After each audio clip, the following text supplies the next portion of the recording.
nkushimire, reka nkushimire, reka nkushimire,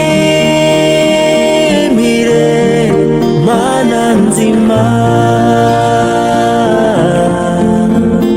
Reka nkushimire, reka nkushimire, reka nkushimire.